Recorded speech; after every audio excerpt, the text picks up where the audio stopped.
You are officially in the incinerator. Welcome to the episode of Midnight Madness.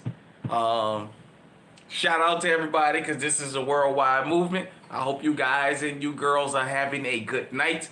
Or since it's midnight here Central Standard Time, basically it's Saturday morning. I hope you guys and girls are having a good Saturday morning out there. Having a safe weekend wherever you are on this planet. Um, I would love for you guys and girls to become active citizens. Y'all already know how to do that. We can just go over it tonight. Hit the subscribe button, hit the bell with all so you can be notified when we drop nutritious and fruitful content. Make sure you give the videos a like, share, all that good stuff. And I had somebody reach out to me today that said they was getting ready to go to their first shooting experience and getting ready to get the permit and what have you. So definitely shout out to that person. Hope everybody's having a good night. Of course, I want to say thank you to my brother Eyes and Ears. I know he don't ask me to do this, but I do it anyway. I always thank him for this thing. This is one of the best burners I've ever had. The one that I really enjoyed. All right, we got the president of Gun Freak Nation stopping through. We appreciate you, brother. Love you. I had a incense burner. It wound up getting broke. A statue of a Grim Reaper. And the face was missing. That's where I smoked at. I got it out there in California in Venice Beach. If I ever get the opportunity to get another one, I'm definitely going to get it. So, but definitely appreciate my brother for that. Excuse me. Also, shout out to World Dress Tactical. Sidewalk Talk to Echelon Don. William Fratelli. White Rambo. Appreciate you. Just everybody that's in the whole gun tube sphere, man. I want to say this before we get to the meat and potatoes of this. I really am proud of everybody that participates in gun tube. And this is my definition. And I want everybody to understand I'm speaking for me, Uncle James, but I think I can speak for a lot of us. When I say gun tube, I don't just mean those of us that create this stuff.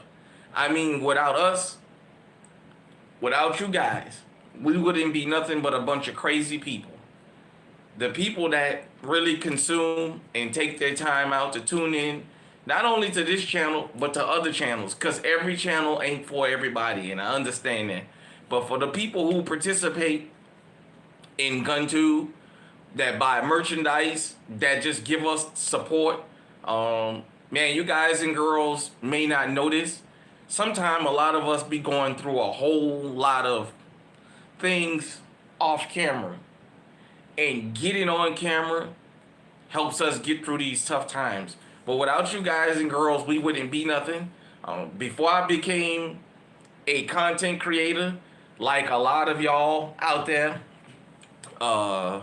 I've been called crazy, a maniac. I had people telling me I need to stop talking about guns and what have you. We've all been through it. Some of y'all still go through that now as content creators. You know, you have people that, I read y'all comments, people come in there, why you showing them guns? Don't nobody want to see that. Man, we've been called crazy. We've been through a lot, man. But you know what? GunTube is one of those places where those of us who feel the same, that want to share information, that want to learn information, can congregate. So whether it's the Alert Zone TV, whether it's Gun Freak Nation, whether it's Eyes and Ears Tactical, Hit Cop 45, Honest Outlaw, whatever you like, it's like going to a pizza place. Whatever you like, if they don't have it on the menu, you can ask for it and somebody will serve it up to you. So we cover this all types of gun tube stuff. So that is the thing. So make sure you support your favorite gun tuber. I used to say this was fire content. Chris TV, the young fellas, GHD, the young studs took that. Well, I think they was out here before me, and they would say fire, and I would hear other people. So I just decided to go ahead on and say that we're gonna do nutritious, fruitful and nutritious, and I'm okay with that. All right, let's get into it. So I just wanted to do this live. I was gonna do it pre-recorded, but I just thought it would be best to do it live since I was up. I wanted to talk about breaking in your firearm, and especially for new people who new to firearms, the conversation a lot of y'all don't have. A lot of people, when you see the more popular channels, where guys and girls make shorts and stuff like that, you don't always get to see the full extent, or you don't get to have the full conversation. Some of these firearms, you got to break in. This is why we in GunTube tell you guys and girls, especially if you're new to firearms and it's going to be your first firearm, get the firearm, learn it, break it in, go shoot it, find out what kind of ammo your firearm runs good with, what kind it runs bad with. Run it, especially if you're going to be buying it to protect your life, and see if you have any malfunctions. If you have any malfunctions, see, is it just the gun need to be broke in, or if there's a quality control issue that you can have fixed. Don't wait until you have to defend yourself and it be the first time you fire that gun and it don't go off. Or if it goes off once and you need multiple shots, it jams on you and you panic. Give your girls an example. I wasn't asked to do this, but I did this on my own as a appreciation to my brother T Electric. Gun Freak Nation Volume 3. I did a promo and sent it to him. I fired my Canic SFX, TP9 SFX. The first shot went off, the shell got caught ejecting. I haven't had an issue with that gun since that one time. That was the very first time I ever shot that gun, was on that promo. In talking to people I knew, they said within the first 100 rounds for that particular batch of guns that Canic had bought out, most of them had that issue. One time the round get extracted, got caught, but they didn't have no more issues. Some of these other guns, you got to break them in. Before you declare that they're a dud. Unfortunately, sometimes it takes that. My IWI Baby Uzi, when I first bought it, I would have jams and stuff. I mean, it's a 22. Everybody knows 22 long rifle is a dirty round and it's a cheap made round. It took a little bit of me shooting that gun. It took, I want to say, probably 300 rounds running through that gun before I finally got it, between running it and cleaning it and running it and cleaning it, where I finally got it and oiling it up, where I finally got it where now I'm confident enough with that gun that I got 3 20-round mags up in that gun. I can grab that gun, grab me them 3 20-round mags, and I don't need nothing else with me, and that gun is going to perform all 20 rounds. If I got to drop the mag and run 20 more, I feel confident enough because I've been able to run it through. But it took a little bit of breaking the gun in. There's sometimes some of your other guns. No, you know what? I'll knock on wood. I haven't had one jam with that Echelon. I didn't have a failure to feed. I didn't have a jam. I didn't have an extractor issue. I didn't have a trigger issue. I've yet to have one issue with that gun, and I know I fired that gun. I've got about 500 rounds through it, and I've never had one issue.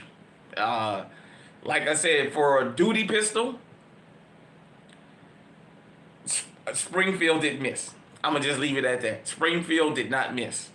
But yeah, I know we shouldn't. Well, I held that. I ain't gonna say we should mention other people. Hell, I mention other people. All of us in GunTube mention other people. Damn it, I was looking at the Honest Outlaw shoot the High Point. High Point AR-15. Shout out to Well Dressed Tactics. And that's when I smile when I think about that dude because he make me laugh so much. They were shooting a High Point AR-15, and it took a little bit before they started breaking it in and it actually started working reliably. But it's still a High Point, you know what I mean? But just the whole concept of breaking your gun in. You guys and girls know this is the authenticity of this channel is what make people turn into this channel. It's you know, I don't have a bunch of CZ 75s and shadows. I don't have a bunch of 2011s. I don't got Daniel Defense and stuff like that. I haven't gotten around to it. But the authenticity of this channel is the average everyday person can feel what I talk about on this channel. And that's what make people come back. I don't just tell you to go out in the bad weather and test your firearm and what have you, and then I don't do it. That's why I was out there in the fucking cold yesterday. And I took my SD-40.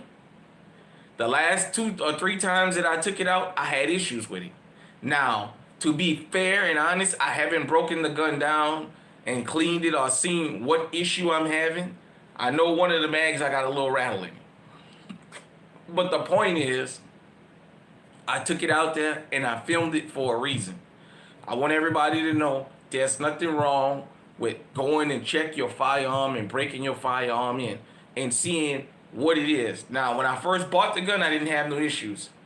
But over time, I noticed that I had started having, from time to time, either it wouldn't feed or I would have a jamming issue. I thought I had cleared it up. I took it apart, I cleaned it, and you guys and girls seen from the video yesterday of me shooting my shotgun and shooting my SD-40, I had a couple of issues with my SD-40. So, I have it out. I haven't put it back in the safe, but it's not going to be the first gun that I grab because it's not dependable, because I have to figure out what the issue is. Don't have an issue with that. And I love the fact that I was able to catch that on camera and show it to you guys and girls. That's why we do it raw and uncut here, because I don't mind you guys and girls seeing if I have an issue or I have a failure to feed or what have you. Because you know what? Everybody talks so well about Glock and that it was indestructible. I've already seen videos of this V model having hiccup after hiccup after hiccup. Now, I know people going to say the quality has changed and what have you. That's not my point. My point is it's man-made, and any firearm at any time can malfunction. That's why it's best that you get out there and you check it and then you break it in.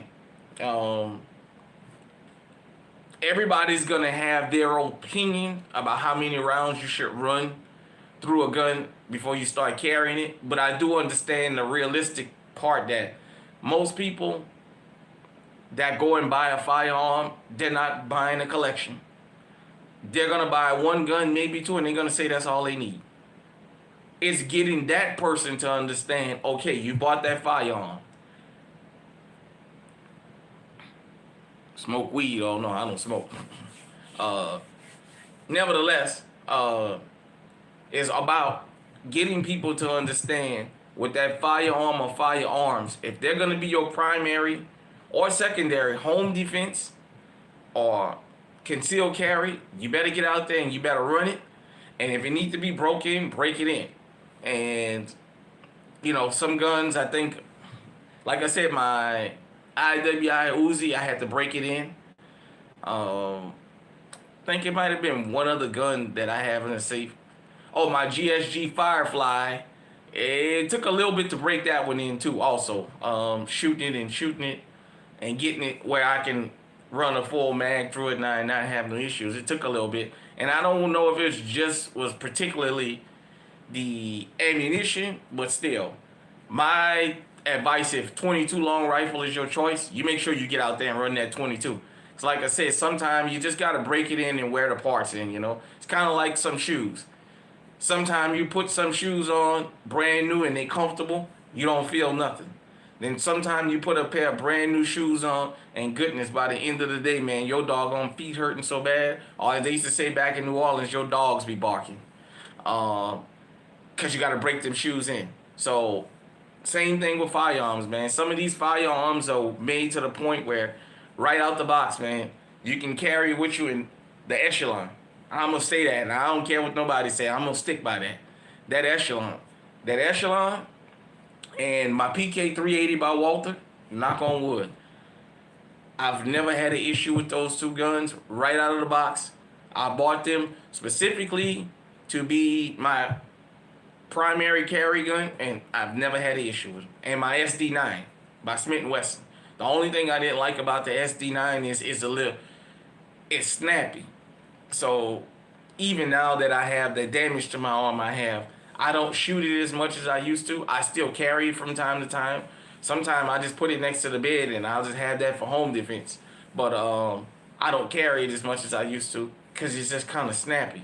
But reliability, I can tell you I got over 1,000 rounds through that gun and I've never had a jam. Never once. But yeah, like I said, my PK 380, I bought that because I wanted a 380. The day I bought that gun home, I loaded it and I started carrying it the same day. I started carrying that gun before I ever shot it. And I know that's crazy, but I'm just telling you, I started carrying the gun before I ever shot it. And probably about 2 weeks after I got it, I went to the range and cut loose with it, and I've never had an issue with that gun. And the same thing with my Echelon. I bought that Echelon. Now, you guys and girls did see that I shot that on camera. I bought the Echelon. I got that in the RXM together, and I was comparing which one I was gonna wind up making my EDC. As good as the RXM shoot, I just like the fact that the Springfield Echelon, the full size, is a little bit bigger, and it makes it a little bit easier on me. So that's why I picked the Echelon. But the RXM, I haven't had any issues out of it since I've had it. But you know, like I said, I love that. I love the Echelon, man, and it runs. So, excuse me, it runs. So when you buy a firearm, you guys and girls have to remember, you gotta run them. Some of them you gotta break in, some of them you don't. You want to make sure that. You don't want to wait until it's time to put your life on the line. And maybe you got a dependable firearm that you haven't broke in. I know some 1911s you gotta break in. I think my Metro Arms Bob cut, I think in the first 100 rounds, I think I had a couple hiccups with it. Since then, I haven't had no issues. But, you know, some guns, I think it's Les Bear and a couple of other ones, you just have to break them in, you know. And it's not that it's bad quality. It's that they're so tight that once you start wearing the parts start, you know what I mean? Kind of like they said on the Titanic, they prefer to let it run a little bit and let it be properly broke in before they really run the engine. Sometimes it's like that with your firearms. You know, some of them, you got to run them and break them in, wear some of the parts in, and you won't have no more issues. And then some of them right out the box, you can take them and you'll never have an issue, you know. So it's just that thing that I just want everybody to understand. You always have to check your firearm that you plan on carrying or you plan on grabbing in the home defense. And what I mean by that, I don't mean you just happen to be cleaning the safe out and somebody trying to break in the house and the safe is open, you just snatch something and run. I mean, your EDC and your home defense rotation. You want to make sure that those firearms are reliable and properly broke in. And if they need to be broke in, then you need to make time to go break them in. But until then, make sure you got something else to stand in for it. So I just wanted everybody to understand that, you know, that you just have to do that, man. It's mandatory because of the what ifs. And especially now at the recording of this video, it's holiday time here in America and around the country. And I'm assuming around the world, but at least here in America, it's holiday time. And this is when a lot more burglaries, car break-ins, and things like that happen. Crime ramps up during holiday time. The jugging and all that stuff, it gets a little bit more uh, wound up. So you want to make sure you got something that's dependable on you and that you can have wind up and you can have ready, and that is properly broke in. So if you got to put somebody down, this ain't GTA. You don't get to redo it. If you lose your life, that's it. You got one life to live and one life to give. If you got to give your life, don't give it by itself. You make sure it's an even Steven. Just a life for a life. That's the way it got to be, So,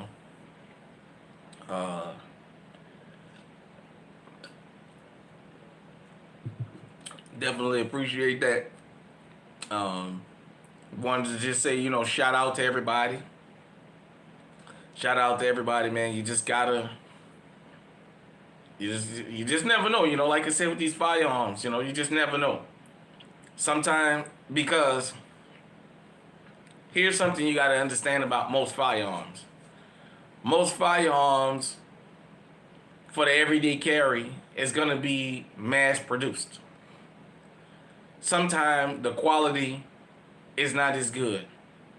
It's not like these custom made firearms where this particular person has worked on this gun and worked on these types of guns by hand for a number amount of years. Sometimes it's just the luck of the draw. Sometimes the quality control issues. We all seen what happened to Remington. Remington run from being up here to being non-existent. Then sometimes, it just be certain parts be really tight and you just got to wear them in, The safeties, sometimes the manual safeties, sometimes the triggers, sometimes some of the springs. You just got to break them in. We all know loading a brand new magazine, man, that's work. You got to break the springs in a brand new mag. Sometimes, believe it or not, the magazine springs will be what messes your firearm up. That's why you got to break it in so you know what is what, Sometimes you get some of your older magazines and you run it in a newer firearm, or let's just say you got a firearm that's brand new.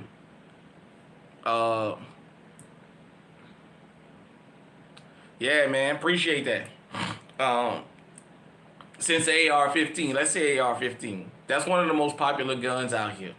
Let's say you get a brand new AR. You got a friend or somebody that got an AR and a bunch of mags, some used mags, and you run them used mags through there and you don't have no problem. I'm just saying, for me, somebody who's been around firearms my whole life, I've learned throughout the years how to troubleshoot.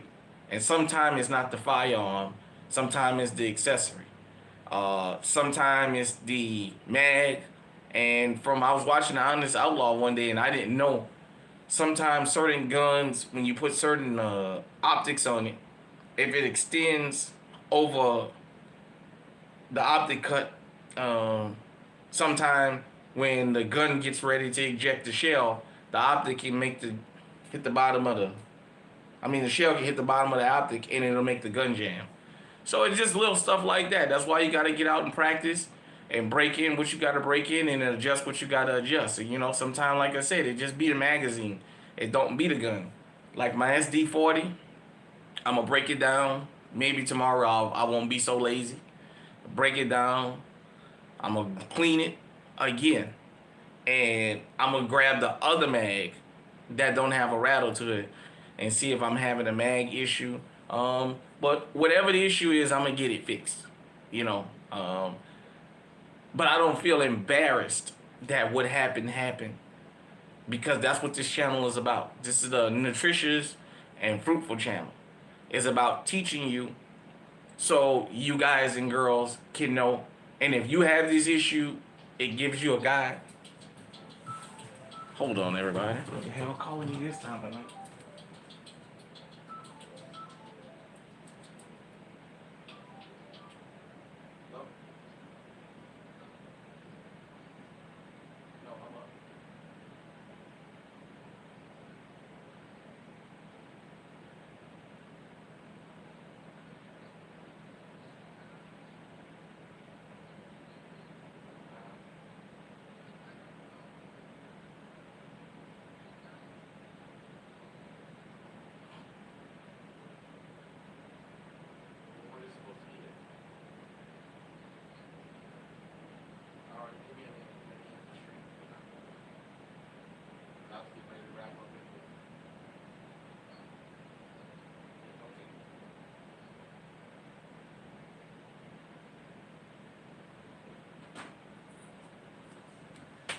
Sorry about that, everybody.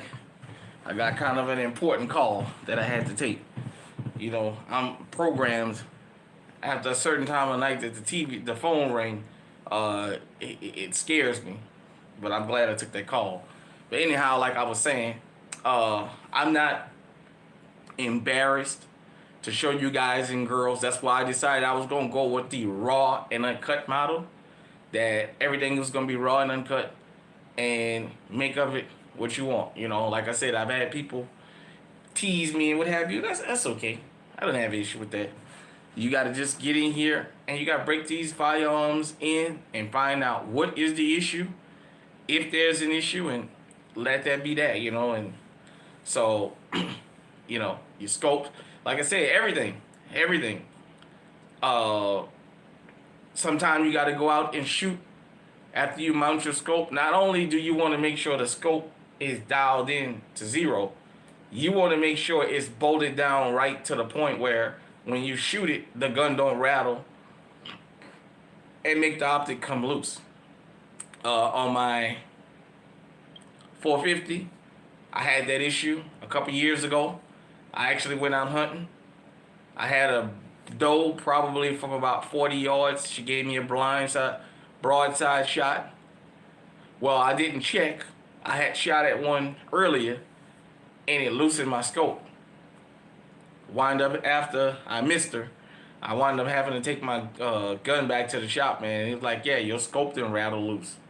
Enough where it made the shot be really off, you know, so the last time I went out, since I know I was going to go hunting, the last time I went to the actual range, I took my 450 out, and at 200 yards, I was killing that steel target. So I was like, okay, it's still 0. So before I go hunting, for all you hunters, or all you up-and-coming hunters, before you go out with your firearm, go take it and make sure it's sighted in. I know the last hunt, it might have been fine, but this new hunt, go ahead on and check it out and make sure it's broken in, make sure it's sighted in. So when it's time to put meat on the ground and meat in the freezer and food on the table, you can go ahead on and take care of business, you know.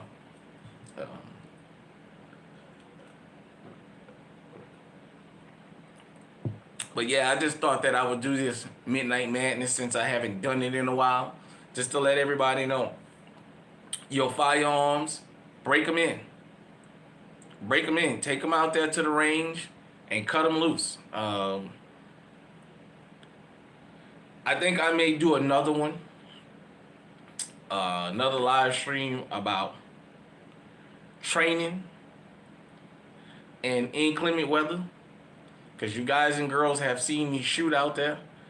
I haven't had the time and got the perfect setup yet to actually go out in the snow and in the frigid temperatures and really do some training. I haven't had a chance to go out in the rain because I don't have the water equipment yet, or I don't have maybe something that I can have over my camera to keep it from getting wet, but that you guys and girls can still see. But I want to put something on everybody's mind.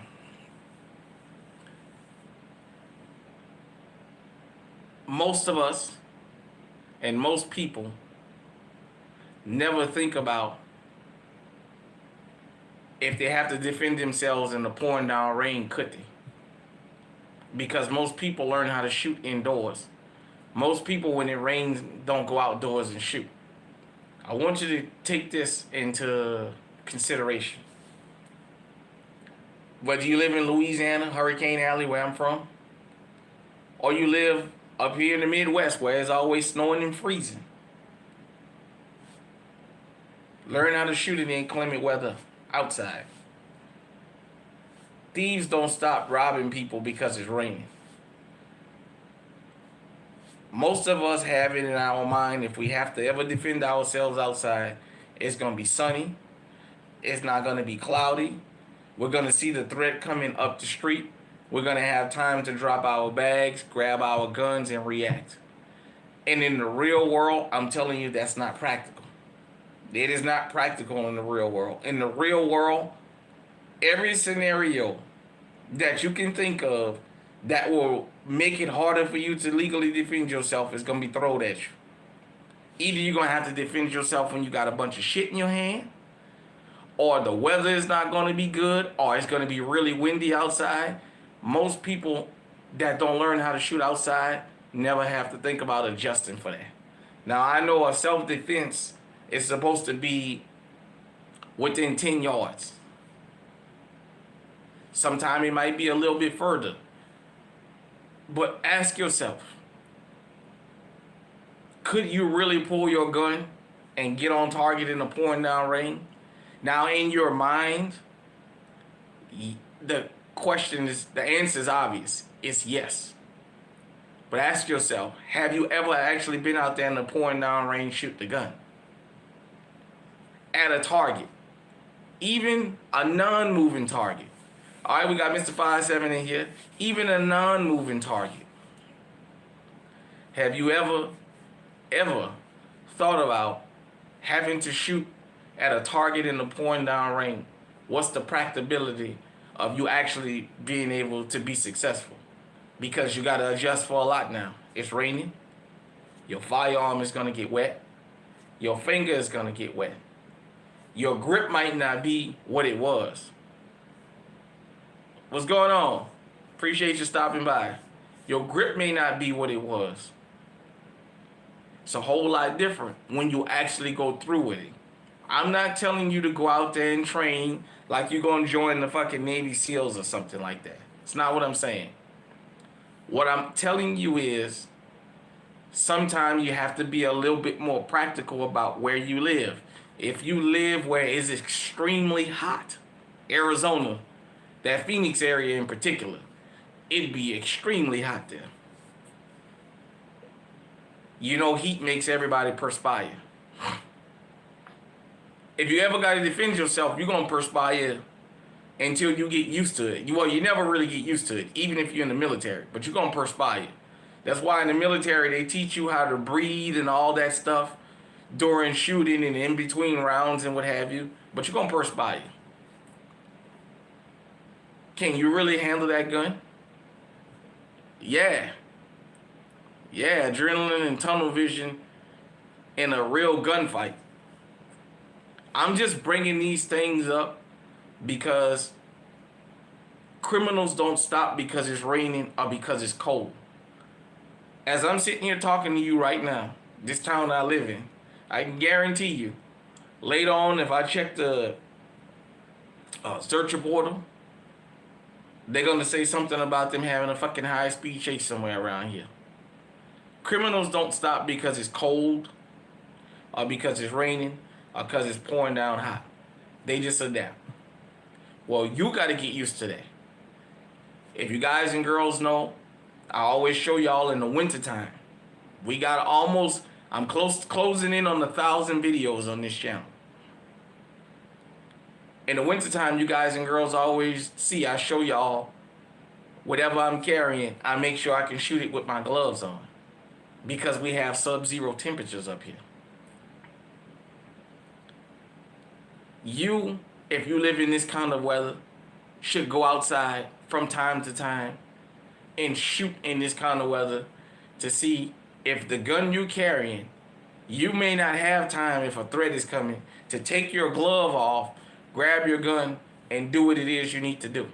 You need to know that your trigger guard is big enough that with the biggest, bulkiest gloves that you actually wear, you can still get it in there and pull the trigger. In the rain, Louisiana, it rains a lot. There's nothing wrong with time from time, the guns you carry the most, taking them out there in the rain and shooting. Because it teaches you. You're just getting used to it. So if that situation ever presents itself, even though it hasn't been a real thing, you've been training for in case the real thing comes. So you have in your mind some kind of a guideline to go by. Now, I know the real life experience sometimes is different. But my point is, you never know what's going to happen. Hurricane Katrina, I talk about it all the time. people had to grab and go.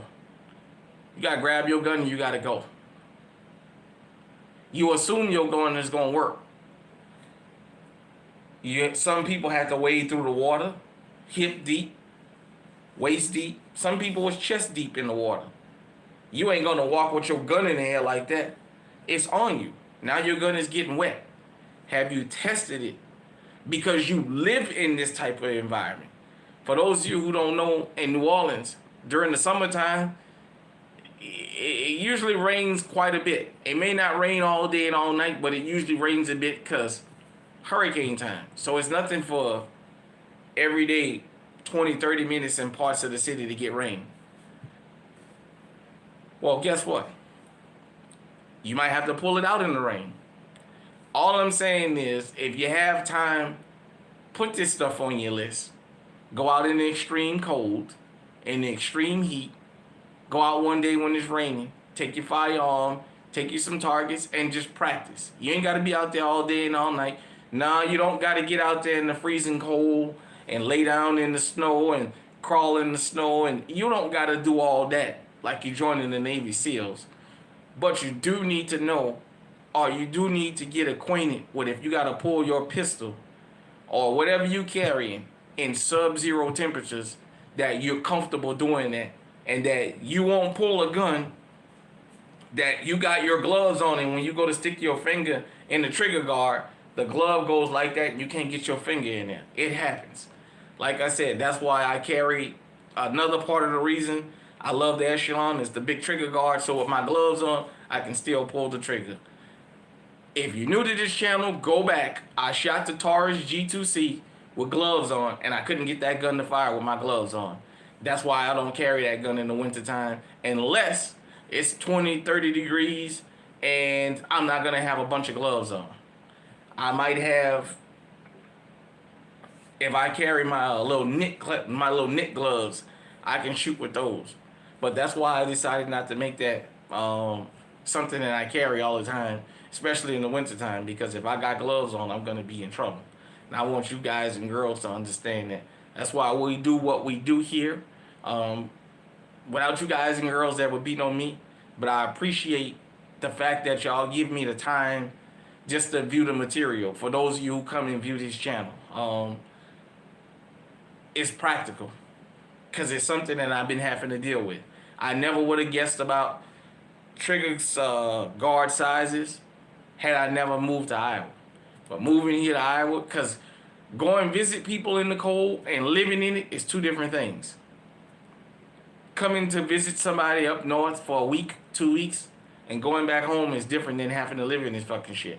So when you live in it, you have to adjust to it. Well, that started making me think, damn, I got these big old bulky gloves on, and there was a couple times I went to shoot a gun years and years ago with these big bulky gloves on, man, and I couldn't. I wind up having to, in the cold weather, take the gloves off to shoot the gun. I was at a range, but the whole point was I had to take the gloves off.